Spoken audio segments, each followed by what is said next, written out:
Schönen guten Tag. Willkommen bei Piranha Becken TV. Hallo. Mein Name heißt Björn. Ihr Name ist Jenny und wir sind bei Piranhas und wir erzählen ein bisschen was über unsere Computerspiele und wie wir dazu kommen. Und wir sind auch manchmal ganz woanders. Stimmt. Ja. Convention Live. Wieso? Warum jetzt? Convention? Dachte, wir machen Computerspiele. Ja, aber manchmal macht das Sinn, auch auf Conventions zu gehen, um zu gucken, A, wie Computerspiele so bei den anderen Leuten ankommen und B, was die anderen so machen und C, um Leute zu treffen. Und rauszugehen. Auch. Weil rausgehen ist nämlich wie Fenster aufmachen. Nur viel krasser, ja? Also haben wir weniger als 100 Leute gefragt. Hör mal, wie weit reist du eigentlich für Events, Cons oder Community-Treffen? Das auch noch. Und die haben Folgendes gesagt. Eigentlich innerhalb von ganz Deutschland. Also Süddeutschland genauso wie im Norden oder wo auch immer. Also von daher, ich war ja noch nicht im Ausland wegen irgendwas. Wenn man doch Holland. Ist aber schon lange her. Aber ansonsten, ja, innerhalb von Deutschland so weit wie es mich trägt. Muss nur reizvoll genug sein. Wenn es ein geiles Event ist, wie zum Beispiel so die Tokyo Game Show, will ich auch nach Japan. Das will ich schon, aber ist halt immer eine Frage, ja, also es muss schon geil sein, damit es sich auch lohnt quasi, weil ich habe halt viel Arbeit da und so. Für die Arbeit reise ich auch ganz gerne mal ins Ausland. Persönlich bin ich dann eher näher unterwegs. Also eine Zugfahrt in ein paar Städte weiter ist cool. Und für die Arbeit dann geht es auch mal ins Ausland. Ich bin in der Beziehung sehr sesshaft und reise nicht besonders weit. Ja, Community-Treffen ist auch rausgehen. Klar. Ja, machen wir auch ab und zu mal, ne? Wir waren letztens sogar bei einem vom Kapuzenwurm. Oh, ja. Ja, das war also kein eigenes Community-Treffen, sondern da haben wir dann teilgenommen, weil wir den Typen cool finden. Absolut. Und das war sehr bemerkenswert, fand ich, weil da wirklich eine Menge Leute hingekommen sind. Ne? Also wir haben ja auch mal ein Community-Treffen gemacht, vielleicht erinnert sich der ein oder andere von euch. Das haben wir aber im Rahmen einer Gamescom gemacht, also das haben wir schon öfter im Rahmen einer Gamescom gemacht, damals in Leipzig oder auch in Köln. Und erfahrungsgemäß kommen da immer so ungefähr zwischen 20 und 30 Leute. So wichtig sind wir also nicht. Genau, das ist halt so eine Sache, wenn man sowieso schon in Köln ist und man mag Piranha-Bytes-Spiele, dann kann man auch zum Community-Treffen kommen, wenn man nichts anderes vorhat oder auch nicht. Aber so ein Kapuzenwurm. Der kriegt ein ganzes Kino voll. Das waren richtig viele Leute, die hingegangen sind, die Absolut. nur dafür dahin gekommen sind. Ja. Das fand ich sehr bemerkenswert und auch richtig cool. Das hat auch sehr viel Spaß gemacht. Wir haben uns diesen Mario-Film angeguckt und da ist also ganz viel Dynamik drin. Finde ich interessant. Was würdet ihr denn sagen? Würdet ihr weit reisen für solche Events oder eher nicht? Und was würde euch locken? Und wo würdet ihr sagen, ach, das lohnt sich nicht. Da kann ich auch lieber auf der Couch bleiben. Dafür würde ich jetzt nicht, was weiß ich, ein Bahnticket bezahlen oder was. Ne? Das auch noch. Auch, ja. Ja, ich mein, kostet ja auch Geld irgendwie, hinzukommen, ne? Also nicht nur Eintritt oder so oder was zu essen, sondern man muss ja auch noch hinkommen, ne? Ja, krass. Genau. Also Eintritt gab es jetzt nicht bei uns oder bei Dingen. Nee. Für die Convention zum Beispiel. Man wenn musste sich dahin nicht will. mal anmelden, glaube ich, ne? Oder? Doch. Doch? Ja. Ach so, stimmt, wir hatten so Tickets mit Geding, also uns hätte ja gar nicht gewusst, wie viele Leute da reingehen und alles. Das ist Ne? richtig. Ja. Er steht da ganz alleine da. Nein, Kapuzenwurm, wir würden alleine da stehen. Also wir würden auch zumindest uns registrieren oder lassen, also die Leute. Ne? Ja, wir hatten abgefragt damals so ein bisschen, Ja, damit ja. man ungefähr weiß, wie groß muss denn der Raum sein oder so, damit man ungefähr weiß, wo kann man das denn überhaupt machen, ne? Kannst ja auch irgendwie nicht sagen, ja, wir treffen uns auf der Kölnwiesen, irgendwie kommst du auf Kölnwiesen, hatten wir auch schon mal, fängt es an zu regnen und dann, ja, stehst du da auf deiner Wiese im Regen. Ja. Ja, vorher war das anders, ne? Vor der Stunde Null hier, Corona und so. Ja. Wieso? Steht da.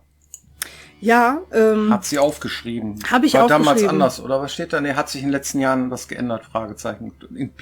Corona-Kosten, Erwartungen, so, ne? Ja. weißt du, wie ich da drauf gekommen bin? Nee. Ich hatte über die Gamescom nachgedacht. Ah.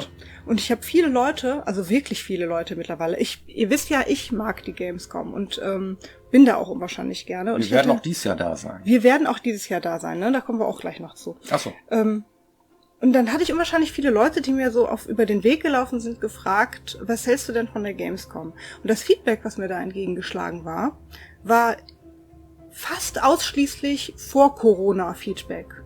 Das war dieses irgendwie, ja, lange anstehen, die Hallen sind zu voll, ich weiß gar nicht, wofür ich da hingehen soll, weil es lohnt sich meistens gar nicht. Und wir waren nach Corona letztes Jahr jetzt wieder da, also wir waren ja immer da, wenn es ging. Ja. Und haben dann festgestellt, es hat sich einiges verändert. Die Gamescom ist ein bisschen im Wandel. Das ist deshalb sehr spannend, weil ich vermute, dass das für einen Besucher durchaus interessant sein kann, denn die Gamescom wird bunter und vielfältiger. Die großen Blockbuster, die geben sich so ein bisschen die Klinke in die Hand. Mal kommen die, aber nicht mehr alle, so wie früher. Und dafür gibt es viel mehr kleinere Stände mit einem unterschiedlichen Angebot. Ja, dieses Jahr zum Beispiel werden alle Hallen der Gamescom plus die neue Halle 1 komplett ausgebucht sein. Es wird eine riesige Indie-Arena geben, also einen riesigen Bereich, mehrere sogar, wo Indies Spiele ausstellen. Das finde ich ultra spannend, da werden wir uns auf jeden Fall auch aufhalten und da mal hingehen und uns das angucken. Es gab letztes Jahr eine riesige einen Retro-Bereich. Cosplay Village. Cosplay Village, Ja. und dann Merch und dann auch so alternative Sachen. Natürlich die üblichen, du kannst da was anspielen, Sachen gab es auch, beim Indie-Bereich ja auch, aber auch bei den größeren. Aber diese Demo-Kultur, dass man nur für die Demos dahin geht, das ist so ein bisschen zurückgegangen und dass man sich was anderes angucken konnte oder bespaßt wurde, Entertainment mehr war, mehr Influencer da waren, das wurde mehr. Und das fand ich ziemlich spannend. Und ja, bin mal auf jeden Fall gespannt, wie das dann dieses Jahr aussieht, wenn wir wieder da sind. Da wir ja noch kein Spiel haben, was wir zeigen können, sind wir also auf eigener Mission unterwegs und machen auf jeden Fall wieder einen Cosplay-Tag. Ja. Verraten aber noch nicht als was. Nee.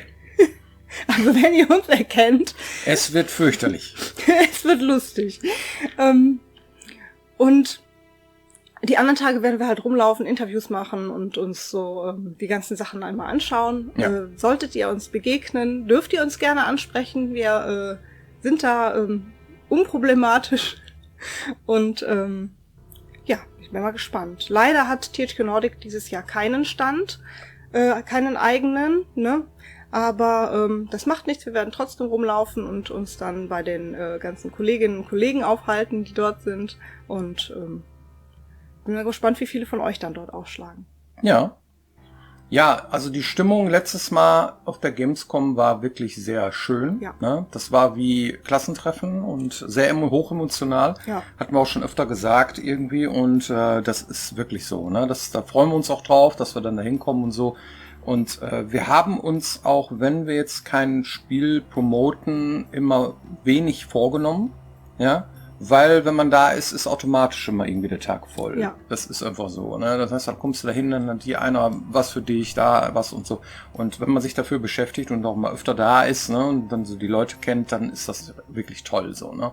Und da muss man sich halt schon ein bisschen absprechen, am besten mit Leuten, wo treffen wir uns da und so weiter, damit man das vernünftig irgendwie koordiniert und dann auch Spaß an der Sache hat, weil sonst ist das natürlich auch ein bisschen schwierig, wenn man über eine Riesenveranstaltung läuft und gar nicht so richtig weiß, wo man dahin will. Einen guten Plan machen, haben wir immer getan, einen Tagesplan, 3 fette Eckpunkte, ja, ich hätte gern das, das und das und dann versucht man die einmal abzuarbeiten und dann so schön verteilt über den Tag und der restliche Tag ist halt voll mit irgendwie Public Relation würde ich das mal nennen. Ne? Das heißt, Leute treffen sich und machen irgendwie coole Sachen zusammen, essen zusammen und unterhalten sich über Aktuelles und so. Das ist echt toll. Kann ich nur jedem empfehlen, dahin zu gehen. Ja.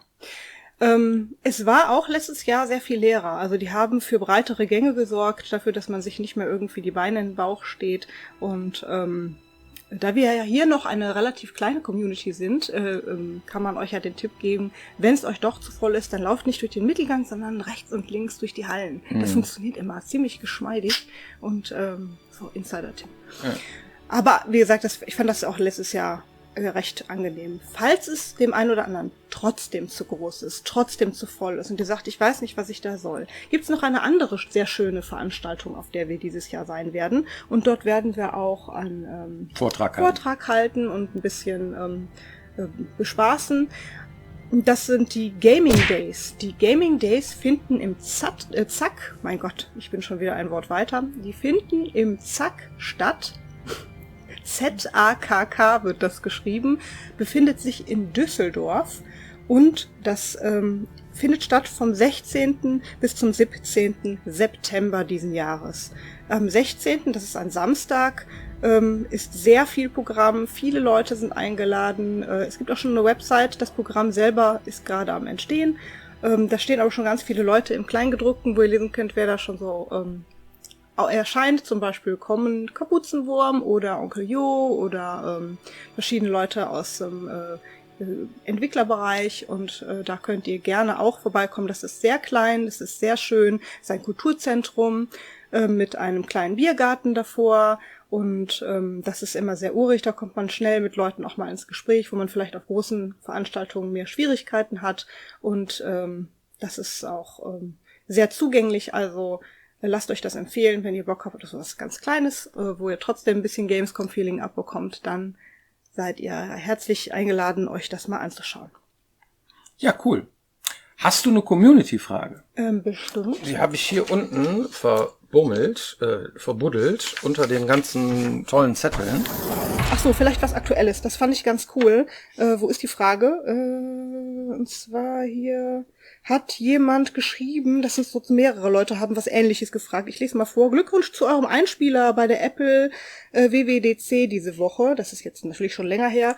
Mich würde interessieren, war das so abgesprochen oder haben die das einfach random gemacht? Und hier hat jemand anders geschrieben, warum gibt es eure Spiele eigentlich nie fürs MacBook? Und jemand anders hat gefragt, wieso war das denn bei Apple, obwohl Elex 2, was dort gezeigt worden ist, überhaupt gar nicht irgendwie auf dem Mac zu kaufen ist?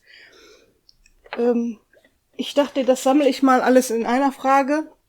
Und die Antwort ist ja. Genau. Also das wurde jetzt auch schon announced. Das heißt, man könnte jetzt theoretisch Elex 2 Apple googeln und dann würde man eine News darüber finden, dass Elex 2 tatsächlich portiert wird.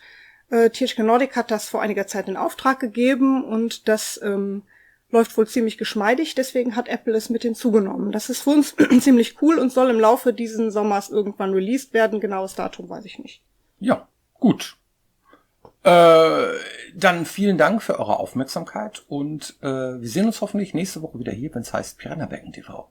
Bis dann. Bis dann.